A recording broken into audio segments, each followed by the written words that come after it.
Welcome to the Golden Seams, where we, Gabe and Michae, your hosts, invite you to join us on a transformative journey of self-discovery and personal growth. Our podcast is all about helping you uncover your authentic self, find your true calling, and create prosperity in alignment with your deepest values and aspirations. We're embarking on the realm of self-love and self-worth, guided by the illuminating wisdom of Brené Brown's The Gifts of Imperfection. Prepare to challenge societal expectations and embrace your authentic self as we delve into this groundbreaking work that has touched millions of lives worldwide. Through Brown's expertise for wholehearted living, we'll discover together how to let go of who we think we're supposed to be and embrace who we truly are. Prepare to be captivated by Jo, an extraordinary psychic medium hailing from the UK. Jo's unique blend of talents promises to take our exploration of self-discovery to otherworldly heights. In a truly unique offering, Jo will introduce us to the fascinating world of quantum jumping. She'll explain how delving into our soul's various journeys can shed light on our current experiences, helping us overcome deep-seated patterns, advance our personal growth, and amplifying our unique gifts. This extraordinary exploration offers profound insights into tapping into our already developed skills, empowering us to embrace self-love and cultivate self-worth in our present lives. By understanding the wisdom gleaned from alternate experiences that vibrationally match our individual souls, we'll discover how to live more wholeheartedly, accepting our authentic selves with compassion and courage.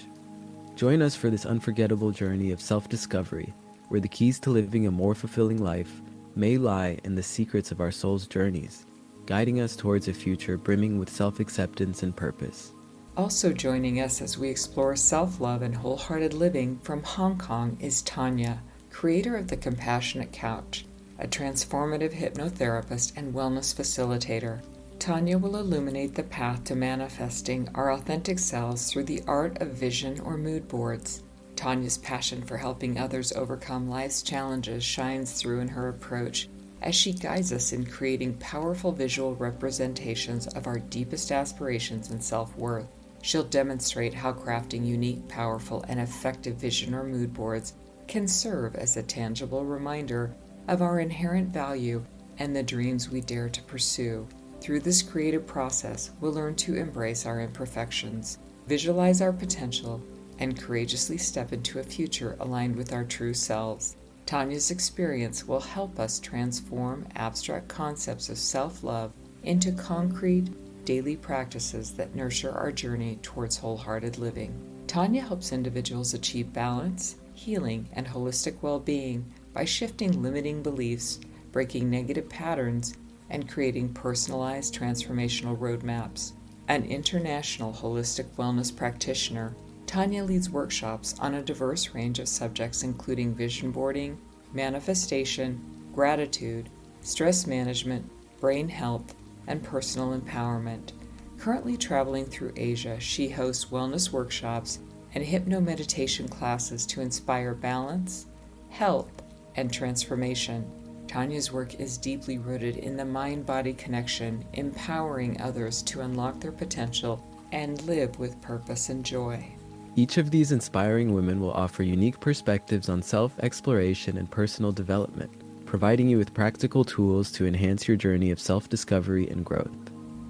In this episode, Gabe and I are going to be talking about wholehearted living, the wholehearted inventory, vulnerability, and digging deep in part 1 of the introduction to Brené Brown's The Gifts of Imperfection. As it turned out, the work I had to do was messy and deep. I slogged through it until one day, exhausted and with mud still wet and dripping off of my traveling shoes, I realized, oh my God, I feel different. I feel joyful and real. I'm still afraid, but I also feel really brave. Something has changed. I can feel it in my bones. I was healthier, more joyful, and more grateful than I had ever felt. I felt calmer and grounded and significantly less anxious. I had rekindled my creative life, reconnected with my family and friends in a new way, and most important, felt truly comfortable in my own skin for the first time in my life. I learned how to worry more about how I felt and less about what people might think.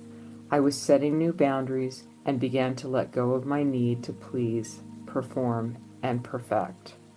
I started saying no rather than sure, and being resentful and pissed off later. I began to say, oh hell yes, rather than sounds fun but I have lots of work to do, or I'll do that when I'm thinner, less busy, better prepared. That's from Brené Brown's preface, The Gifts of Imperfection. Starting with Brené's 10th anniversary note, she says, when I look back on the past decade and think about the work, research, and words that make up the original Gifts of Imperfection book, there are two things that are gratifyingly and painfully clear to me. One, that transforming is more work than she ever imagined, and two, that transforming is more valuable than she ever imagined. Simple but powerful. She said that the gifts changed her life and continue to do so. This work continues to lead her back to herself, all of herself, the part she loves, the part she's orphaned, she keeps bringing back home. Brené talks about integration and that creativity is the engine that drives integration. She says it helps us transform knowledge into practice. Basically, we move what we're learning from our heads to our hearts through our hands. This really takes me into the work that we do with the mandalas, how we have Tanya coming on with the vision boards. If you annotate a book, any of these things. Brené introduces us to Maria Popova, who is a writer, poet, cultural critic, and the genius curator behind brainpickings.org, a newsletter and online publication that has been added to the Library of Congress's permanent digital archive of culturally valuable materials. Maria explained that when you read a book, you walk away with certain takeaways that are thematically linked. In most books, these takeaways don't occur sequentially. An alternative index is based on ideas that are important to you, not just keywords. So a personalized index allows you to find and document the patterns that create personal meaning and understanding. Basically, when you spend time with a book and you interact with the book and integrate the book, you live with the book. When you're done, you have new information and a blueprint of how to integrate it into your life. I absolutely love she outlines that we move what we're learning from our heads to our hearts through our hands. There's this piece that I thought of. It seems to be an experiment with reality to see how well you actually are capable of understanding the new concepts explored in a book. I imagine it as the severing of the two halves of the brain, intellectualizing something too much through the reading of it and not being willing to experiment with it in daily life through practice. This act of engaging and firsthand witnessing the results of what we think we've learned or have learned, and being able to mitigate the implementation of it better through seeing the result. It seems to me it is the process of getting your mind to accept it, and Yes. then it does what you're saying. So when you annotate, when you engage, when you take notes in the book, as Brené is recommending and suggesting here and has outlined for the back of the book and put all those pages in, when you do those things, what happens is you engage with the book. It becomes a living part of you. Yes. You stimulate your brain. It goes from brain, heart to hand. And when it goes through that process, it's almost like it alchemizes it. I think I've read studies about that we can learn new ideas faster if we take the notes written as opposed to typing them. There is Yes. something in the writing process that Yes. actually helps. I could see that. I think the creativity part jumped out at me a little bit. Yes. When you engage in this process, you're able to implement it into your world.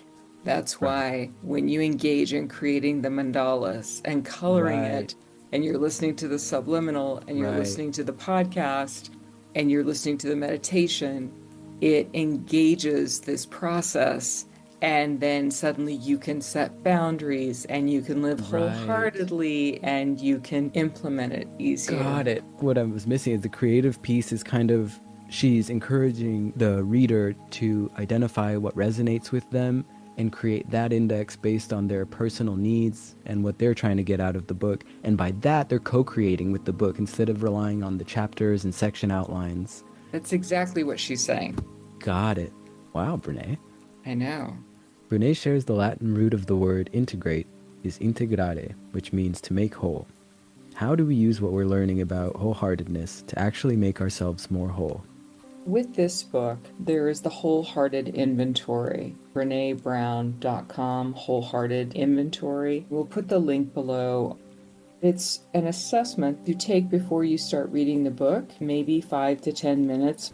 You'll know where you started versus where you're going, where you've already got skills and where you can build them. Gabe and I have both taken the Wholehearted Inventory. My weakest point is perfectionism, guidepost 2. Another one that I really need to massage is exhaustion as a status symbol and productivity as self-worth, guidepost 7. That is so integrated into me from my family and how I was socialized. Last but not least, anxiety as a lifestyle, guidepost 8. My strongest is daring values, value clarity and commitment, and then cultivating a resilient spirit, guidepost 3, cultivating creativity, guidepost 6. The rest of them are kind of in the middle. Mine had a few similar ones. My highest one was also value clarity and commitment on the daring values. My weakest one was anxiety as a lifestyle. I have a few of these that also seem to be hanging out in limbo, in the middle, this neutral, not beneficial, not obstructive, unactualized something. Each guidepost seems to be an essential piece of successful, wholehearted living, and probably keeping it too much in the middle, you're missing out on the resilient spirit or the calm and stillness, clarity. This was very interesting because the questions that she asked to get these were so simple. Very unassuming, yet when you see the results, you start to examine your life. What I see this as is if I'm rowing a boat, this is where my boat is either dragging an anchor or something's drilling a hole in it. I'm trying to row, and I'm also trying to scoop the water out at the same time, and I'm working against myself. Brené's suggestion of taking this inventory before starting the book is great to help identify our strengths and weaknesses. This will actually help me pay closer attention to the areas that I need to look at closer. I think these guideposts will serve as a great resource to help me navigate this book in the most productive way possible for me. There are areas that you're working on letting go of and areas that you're cultivating. So we would encourage everyone to go on to BrenéBrown.com/wholehearted inventory. You can begin to appreciate what you're cultivating, gain the insight to what may help you in letting go of things. Brené goes on to share and discuss vulnerability. She says, one thing that's become very clear to me is that the experience of sharing our vulnerability is not the same for all of us. Let me explain. The greatest casualty of trauma, the thing that trauma often takes away from us, is the emotional and sometimes even physical safety that is necessary for us to be vulnerable. In addition to the trauma of violence, neglect and poverty are trauma. Dehumanization, the core of racism, sexism, homophobia, transphobia, xenophobia, and all systemic forms of oppression and/or bias, is a form of daily trauma. You only have to witness someone who shares your identity suffering to experience real emotional and physical trauma. As I read the list of the dehumanization and all the different ways the systemic oppression achieves mass trauma, I was forced to reflect in this moment in time that we're living in. Because a lot of these things are prevalent everywhere on the planet right now in a ton of different ways. It's hard not to see this maybe misconception being perpetuated through society of dominance, alpha superiority, that I think has come from a lot of misguided understandings from old studies that have been disproven about dominance within certain wolf packs, when in actuality those studies were conducted in contained environment where the wolves were trapped outside of their natural environments. In nature, when they're observed in a natural setting, they're much more cooperative and adaptive The alphas are actually just in charge of taking care of and protecting the young as they're raised. The alpha wolves in a natural setting in the wolf pack is actually the equivalent of a parent within a family system, where it's not about dominance for control so much as guaranteeing healthy surviving lineage. And then I wonder if a lot of the stuff we see around us in society, is it because we too live in an encapsulated society, or that some of the governing bodies aren't emulating other systems of repression that might be triggering our natural responses the same way animals do when they're cornered or scared? It can't be our intention or goal to leave the planet and society in this state. I don't think anybody's enjoying this. It's hard to think of this as the end goal that somebody wanted. That's really interesting, Gabe, because there are studies done by the Brookings Institution about poverty and the downward spiral or doom loop that spills over from exactly what Brené is speaking about here, and how it spills over into an entire society or nation. Neglecting the most vulnerable members of a society can weaken the nation as a whole. Supporting the most vulnerable in society is crucial for the overall strength and stability of the nation. Going further on that line of thinking, the Kabbalah talks about why it's so critical to be charitable to one another in acts through thoughts, words, deeds, and of course, even going so far as tithing. Tithing is not limited to 10%. It's about being charitable because of the understanding of the benefit for the society of the whole. It has that natural cooperation and cohesiveness by helping one another, very much like the wolf pack. That's incredible. To see that it's demonstrable in scientific studies reminds me, think about this a lot, but 1 = 1 = 1. If we're moving towards unity and understanding and collective living, supremacy and alpha mentality is literally the opposite. It's like trying to cut and run and recreate something outside of an existing system where that alpha consciousness thinks it's capable of sustaining and surviving outside of the larger system, and it identifies as something other than the system. And that's where I think this dehumanization comes from. What are the conditions that qualify this elevation or exaltation, right, to justify the control and dominance? They dehumanize themselves to justify the atrocities they do to maintain power and oppression, while they dehumanize the others to justify them being on the receiving end of it. And the whole thing is this basically taking a knife down reality and cutting it in half. It's not possible to be in a unity consciousness or empathetic state with those kinds of objectives. I believe that line where Christ said, "He who is first will be last, and he who is last will be first," I believe that that is in the conscious evolution. When you look around and you see someone who appears to be first in this dominance and repression, they will be the last to evolve. I love that line. It reminds me of Bob Dylan's "The Times They Are A-Changin'." He closes out the song with this lyric: "The line it is drawn, the curse it is cast. The slow one now will later be fast, as the present now will later be past. The order is rapidly fading, and the first one now will later be last, for the times they are a-changin'." Nice. For the times they are a-changin'. I hope so. Whew. Brené finishes out her 10th anniversary note with a quote from the Reverend Dr. Martin Luther King Jr., who famously said, "No one is free until we are all free." Elevate your journey of self-discovery and personal growth with our exclusive Patreon offerings at the Golden Seams. Our carefully crafted content includes powerful tools designed to support you on your path to wholehearted living. Immerse yourself in our transformative deep meditation and subliminal audio sessions, infused with Solfeggio frequencies and binaural beats to naturally integrate healthy boundaries and foster authentic living. Complement your practice with our custom-designed mandala, a visual manifestation tool to reinforce your intentions. All of our offerings are Reiki infused by Michae, a Reiki master, providing an extra layer of energetic support.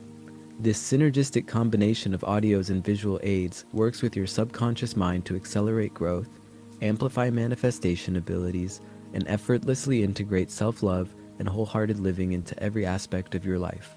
Join us on Patreon to unlock these powerful resources and step into your true, magnificent self. In the preface, Brené shares, owning our story and loving ourselves through that process is the bravest thing that we will ever do.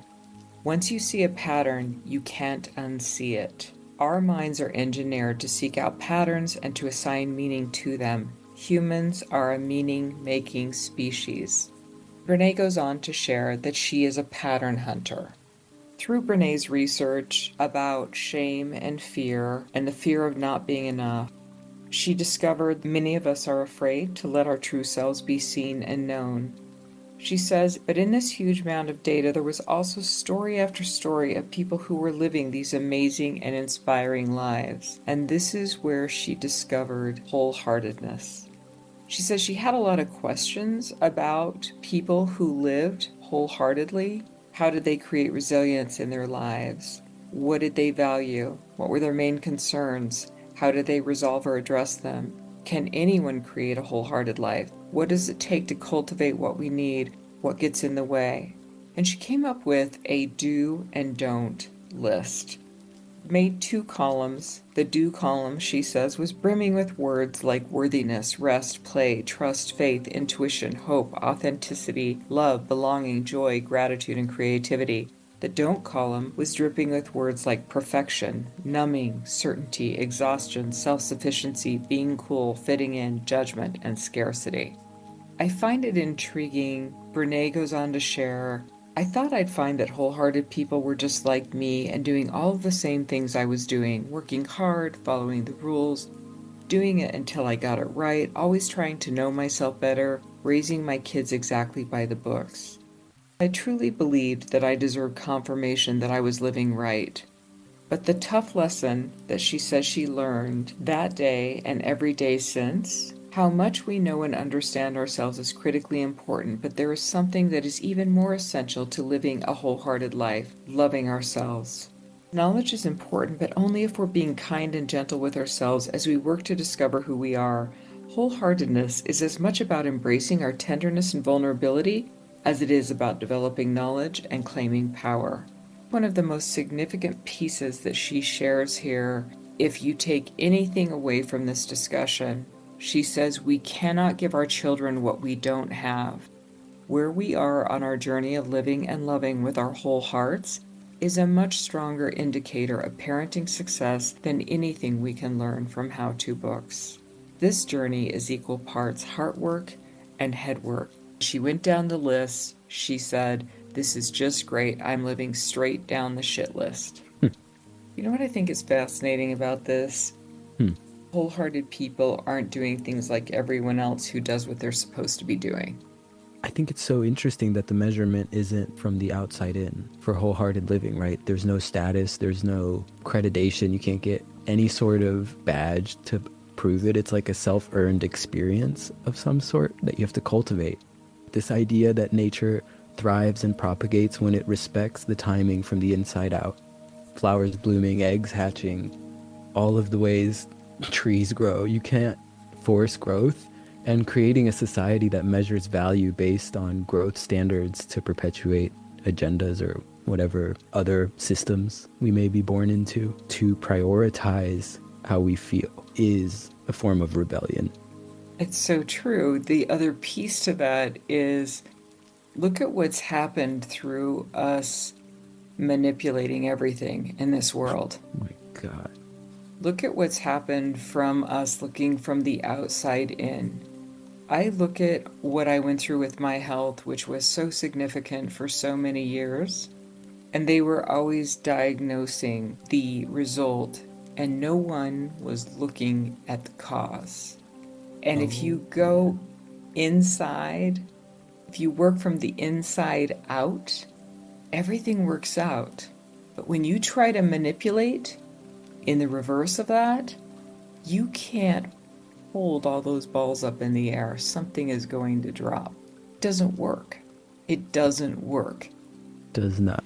It has the potential to postpone or interrupt the natural progress that was genetically encoded into the organism within a larger context or structure. This violence is rewarded. extensively in multiple ways in society. So it is almost incentivized to be that way at our expense, which is a paradox. I think you have to define violence, though. Manipulation is a form of violence. When you Yes. manipulate a plant and force it to grow at a higher rate or faster speed, or to live a certain way so it blooms in an off season, it is violent on the structure of that plant. It isn't typical violence just of the definition of aggression. Right. It's this disrespect for life for the sake of extracting something from it. Even in Ooh. cannabis, when they go to create these new breeds of cannabis that they're trying to grow to be more potent, there are studies that show if you emulate high stress situations, the plant will produce more THC because it's a defense mechanism from insects and predators and stuff to protect itself. So if you simulate cold, too much heat, wind, it'll actually make a more potent product. But if we recognize it as a living organism, maybe in a hydroponic system outside from natural UV light, outside from its environment with the critters and the soil, who knows if that's what the best way to use the plant is? If it's growing within a larger system a certain way, why do we think it's better to make it grow how it doesn't want to for our gain? It's the same thing as not taking space to relax. The more frantic and stressed and pressed you are with your mind, the less of your brain you're actually using. Right. The more relaxed you are, the higher capacity, the more power you have with your brain, and the more ability you have to go from the inside out. No, as you were saying that, I couldn't stop seeing this image of when you have like brain scan or an MRI, there's those colorful lighted areas. In a relaxed state, this image of blue, the whole brain was blue. It was this evenly spread light color on the brain on the MRI scan. And then I saw, like it was my scan, and then I felt the emotion of like frustration or anger, trying to problem solve one specific thing that I think is wrong, and all of the blue jumbled into one point in my brain that was red, concentrating all of the awareness energy into one spot in my brain. And then I lose access to the whole rest of the thinking mechanisms, reference points, awareness and knowledge that I've gained. I can feel that. I get frustrated if I'm late to something or in traffic or little things that might trigger. I can feel that dumbness taking over my brain, becoming less capable and intelligent and hyperfixating and then looping. And I can watch myself restrict my sense of self to one moment so fast. I loved the way that you shared it. I just had this very cool vision with it. Brené goes on to share she had a breakdown in 2007, aka spiritual awakening. She says, it felt like a textbook breakdown to me, but the therapist that she had, Diana, called it a spiritual awakening. I think we were both right. In fact, I'm starting to question if you can have one without the other. Goes on to call it a midlife unraveling. She says people may call what happens at midlife a crisis, but it's not. It's an unraveling, a time when you feel a desperate pull to live the life you want to live, not the one you're supposed to live. The unraveling is a time when you're challenged by the universe to let go of who you think you're supposed to be and to embrace who you are. She says midlife is certainly one of the great unraveling journeys, but there are others that happen to us over the course of our lives. And she offers this list of everything from marriage, divorce, becoming a parent, recovery, moving, an empty nest, retiring, experiencing loss or trauma, working in a soul-sucking job. The universe is not short on wake-up calls, we're just quick to hit the snooze button. Oh, This reminds me of something that I often share with my clients about putting the ladder up against the wrong wall. You put that ladder up against the wall because everybody told you this is where the ladder should go. You graduate from high school, then you go to university, then you get the degree, and you get the degree not in really what you want to study.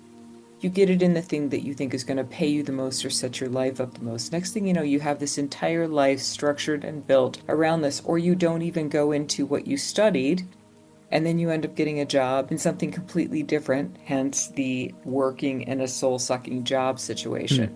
You build an entire life, a mortgage, the marriage, the kids, the cars, the debt, everything that goes with it, and you wait for that 2 weeks of vacation every year or whatever that is, and then you call that a life. And then what happens is each step is a rung on the ladder. Next thing you know, you get to the top of the ladder and you start looking around and you realize you got the ladder against the wrong wall. And you can see finally, and you realize you have climbed this entire ladder, you have built this entire life against a wall in the direction of what you don't want to live, what you can't live anymore. You have to climb down from the ladder, walk around with it on your shoulder for a little while, and start scoping things out, figuring out where you really want to put the ladder. What's interesting is when you start to climb that ladder, when you step into that authenticity, when you step into the stuff that builds your soul, that your soul's been calling out to you, whatever that may be, every rung, you don't even notice it. Next thing you know, you're to the top of the ladder. I feel like it's no-brainer, joyful. I can't wait to get to the next rung if you're on the right wall. The enthusiasm of a flower blooming. There is an energetic in this that I totally see. The tree reaching for the sky without a ladder, reaching up, growth, thriving. Oh God, I love that analogy. If we are against the wrong wall and we're spending all that time, energy, focus, resource to climbing it, it's like slowly losing a piece of ourselves with each rung that we climb up, compromising our values, compromising our wants, our needs for the sake of that pinnacle, and then getting up there and realizing that you've lost yourself in the process. That makes me think of the kintsugi, golden seams. How do you know where to look to find those pieces? How do you recognize that you're allowed to get down from the ladder and that it's probably the best if you're feeling that way at the top? Because that's not how the pinnacle should feel. The pinnacle of anything should not feel like that. I don't think it could ever be a loss, because I imagine with that much insight from a perspective that high, the trajectory towards where you need to be and want to go will become crystal clear, because you have the contrast of the no, of what you don't want. When I first discovered this, I was very, very sick. I knew that I was possibly going to die.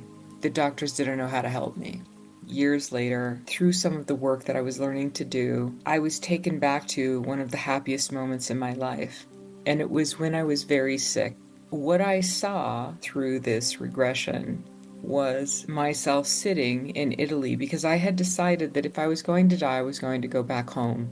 And Europe has always felt like home to me. And I decided that I would go home to die. I was sitting there and I was waiting at a train station for a dear friend of mine to come and pick me up on my suitcases because I was too weak to pick them up. It was one of the most incredible things that was one of the most peaceful moments in my life, because I had all the degrees, I had all the titles, I had done all the business, done all the things that you do when you put that ladder up against that wall and you climb every rung, because you're not listening to what's inside of you. You're looking around outside of you and saying, well, I guess I should do this next, and I guess I should do this next. Of course, my body was completely rejecting it and rebelling. In that moment of this regression, I felt complete peace, because I had let go of it all and said, if this is where it ends, and then this is where it ends, because I had finally come home. Wow. It was a pivotal point in my life, not knowing that I would still go on and do many other things related to my career and work. To find out that that was one of the happiest times in my life was me sitting at a train station on my luggage, very, very sick, knowing that I had let go of all of these things, these false things, these masks. I had taken all the masks off, because to me, I was home. What an insanely strange way to receive a gift. I know. Wow. Such a curiously packaged, beautiful gift. Wow. Yes. That's amazing. Yes. My perceptions have significantly changed, but I'm very hard-headed, so naturally pulled me back into all of that again, even though I was so sick.